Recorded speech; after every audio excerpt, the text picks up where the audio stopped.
Oi pessoal, o que a gente vai ver agora é via das pentose fosfato, tá bom?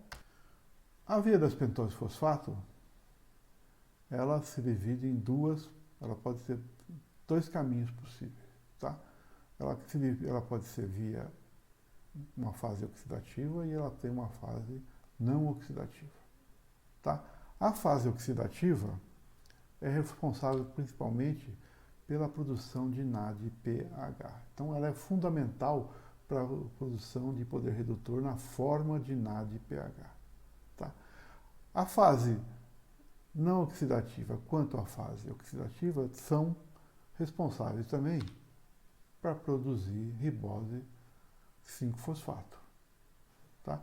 Então, enquanto a fase oxidativa só é usada principalmente para produzir NADPH, a fase oxidativa e a fase não oxidativa, elas podem ser usadas para produzir ribose 5-fosfato, tá?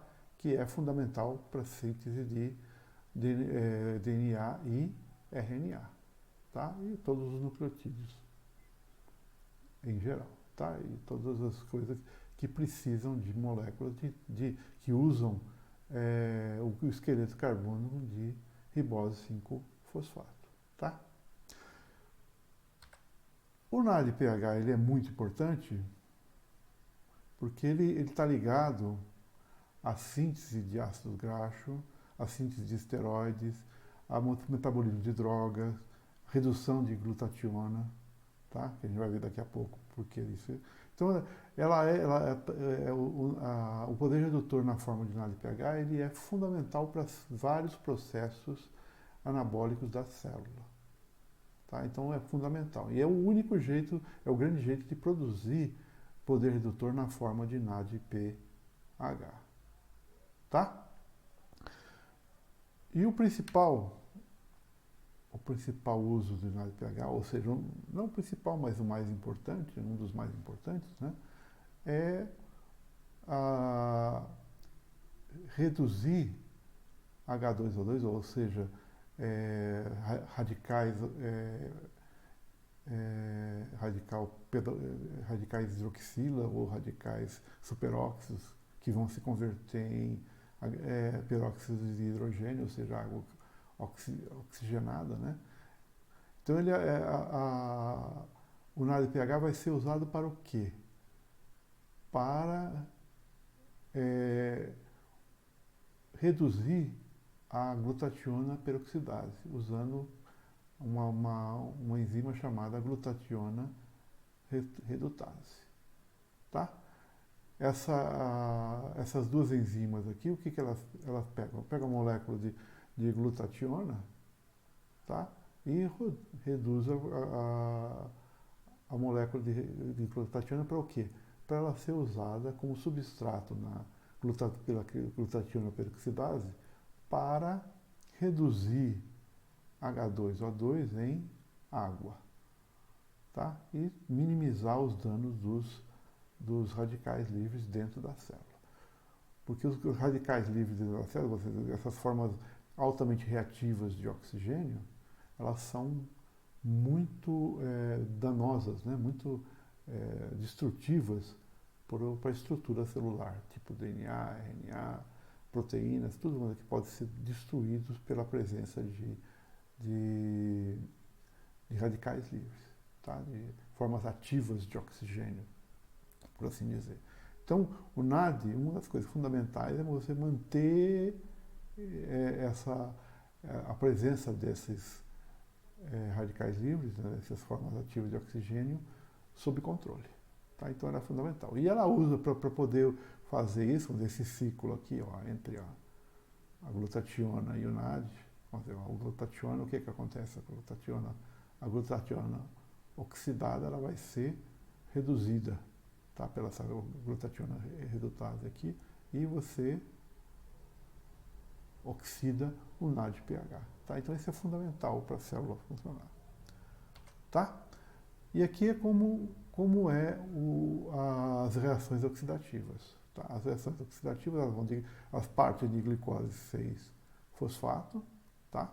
Produz NAD na primeira essa primeira reação aqui e produz mais NAD nessa segunda reação aqui. Tá?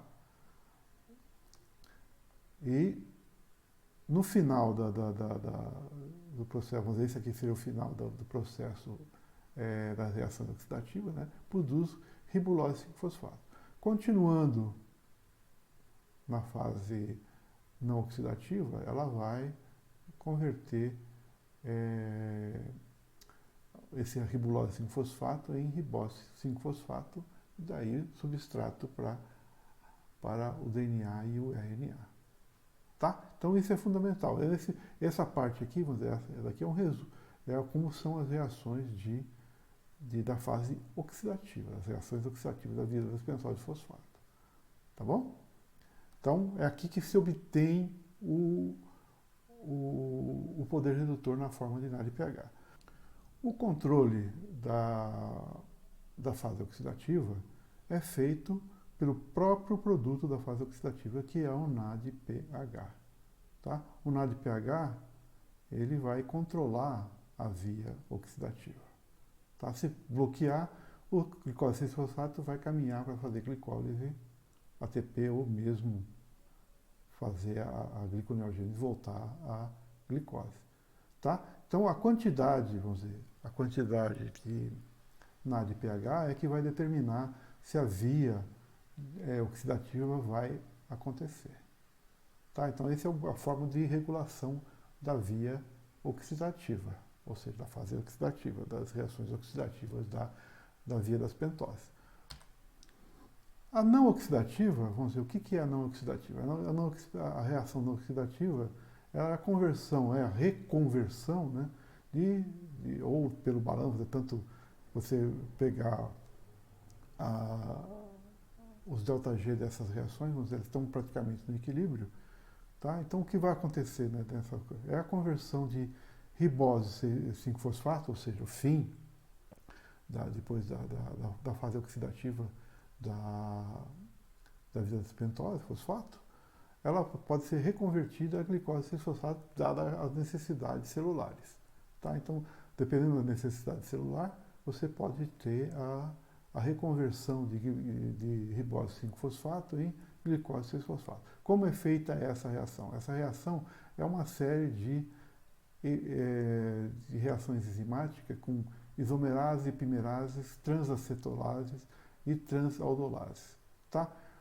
O que está acontecendo é o quê? Você está pegando açúcar fosfato de 5 carbono, com 5 carbono, e está convertendo eles novamente a açúcar de 6 carbono, combinando com o quê?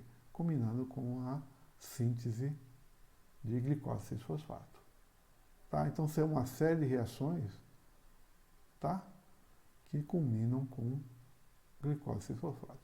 O subproduto dessa fase não oxidativa, ela pode dar entrada em vários pontos diferentes da via glicolítica, tá?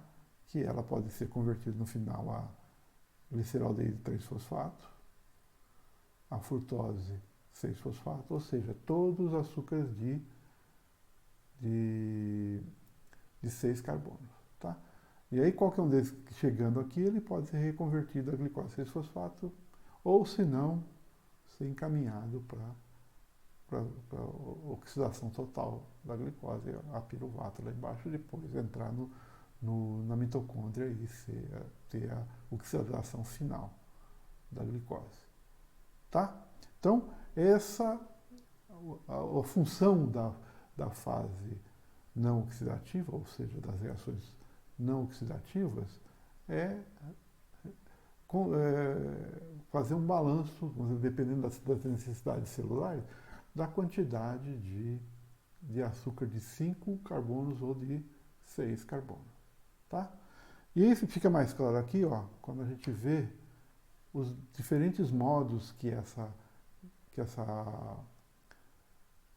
via das pentoses pode assumir. O modo 1 é quando tem necessidade de muito mais ribose 5-fosfato do que NADPH. Se não precisa de NADPH, ou você está inibido, certo? O que vai acontecer? Não vai precisar, a via oxidativa não vai estar funcionando. Mas você precisa produzir ribose 5-fosfato. Tá? Então, qual que é o caminho para chegar lá? Então, ele vai chegar, a glicose vai sendo processada até chegar a gliceraldeído, 3-fosfato. Aí, o gliceraldeído, ela entra na via não oxidativa da via das pentoses, tá? Pelo caminho inverso. Tá? E a partir tanto de gliceraldeído quanto de frutose 6-fosfato, você produz ribose 5-fosfato. Tá? Usando o quê? As reações não oxidativas. Já que, por quê? Que não precisa de NAD e pH. Um outro modo de operação, a necessidade de NAD e de ribose 5-fosfato estão equilibrados. Tá? Então precisa de ribose 5-fosfato e de NAD. Como vai funcionar? Vão funcionar as reações oxidativas. Tá? Porque a reação oxidativa vai produzir o quê? Vai produzir NAD, vai chegar até ribulose, e ribulose chega a ribose 5-fosfato. Certo? Então esse é o modo 2. Um terceiro modo possível é a necessidade de muito mais NAD e pH do que de ribose 5-fosfato. Então, uma via oxidativa vai estar funcionando, tá? Vai chegar a ribulose 5-fosfato, chega a ribose 5-fosfato, e aí essa ribose 5-fosfato você vai ser convertida a açúcar de 6 carbono, tanto ela pode ir pela via não oxidativa, né? Pelas reações não oxidativas, ela pode ser convertida em frutose 6-fosfato e gliceraldeído 3-fosfato. Ou seja, recompondo talvez a glicose 6-fosfato, se for necessário pela gliconeogênese. Tá? E o quarto e último modo que ela pode operar essa via, vamos dizer, tanto o NADP quanto o ATP são necessários, ou seja, precisa degradar a glicose para produzir ATP.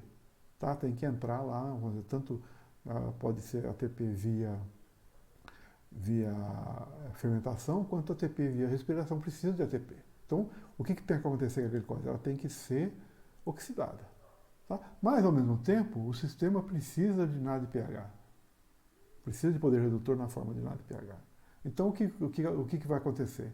Então, a glicose 6-fosfato vai ser ribulose 5-fosfato e vai formar ribose 5-fosfato e volta para a via glicolítica via frutose 6-fosfato ou glicerol 3-fosfato e aí seguem em direção à síntese, vamos dizer, a oxidação do glicerol 3-fosfato para piruvato, produzindo 2 ATPs na fermentação lática, né? E esse piruvato pode entrar na mitocôndria e ser convertido ao resto, vamos dizer, ser feita a degradação total e produzir todo o ATP via fosforilação oxidativa. Tá bom? Então, era isso que eu tinha para contar para vocês, tá? Sobre essa parte de coisa. A próxima coisa que vocês vão ver, vai ser o metabolismo do glicogênio, que completa toda essa história do metabolismo de carboidratos na célula. Tá bom? Então, até mais. Então, tchau.